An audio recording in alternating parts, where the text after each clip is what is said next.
അങ്ങ് ഞങ്ങളോട് കുട്ടികളെക്കുറിച്ച് സംസാരിക്കുമെന്ന് അദ്ദേഹം ഒഴിഞ്ഞു.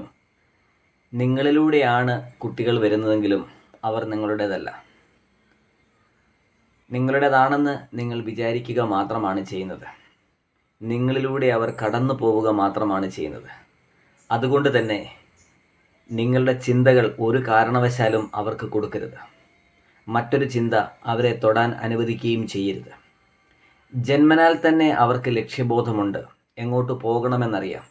അതിനെ നിരീക്ഷിക്കുക. അതിനെ മുന്നിലേക്ക് കൊണ്ടുപോകുവാൻ അവരെ സഹായിക്കുന്ന ഒരു സ്നേഹഭാജനം മാത്രമായി മാറുക നിങ്ങൾ. അതിൽ ആനന്ദിക്കുക. അതിനെ കൂടുതൽ സഹായിക്കുക. വളരാൻ അനുവദിക്കുക. ഒരു പുൽനാമ്പ് സൂര്യനെ കാണുമ്പോൾ എങ്ങോട്ടേക്കാണോ ചലിക്കുന്നത്, അതിനുവേണ്ടി നിങ്ങൾ വെള്ളവും വളവും ഒഴിച്ചു കൊടുക്കുക. ഒരു കാരണവശാലും ചിന്തകൾ നൽകരുത്. ഇതാണ് യാഥാർത്ഥ്യം. നമ്മുടെ കുട്ടികൾക്ക് ചിന്തകൾ കൊടുക്കരുത്. അവരുടെ ചിന്തകൾക്കനുസരിച്ച് ജീവിക്കുവാനുള്ള പ്രേരണ മാത്രമേ കൊടുക്കാവൂ.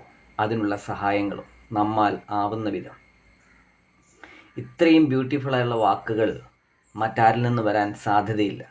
കാരണം ഖലീൽ ജിബ്രാൻ അത്രയും മഹത്തരമാണ്. ജിബ്രാൻ്റെ മൊഴികളും മുത്തുകളും വേർതിരിച്ചറിയാനാവില്ല എന്ന സത്യം മനസ്സിലാക്കുക. ഇന്നതുപോലെ. Have a nice day. Thank U.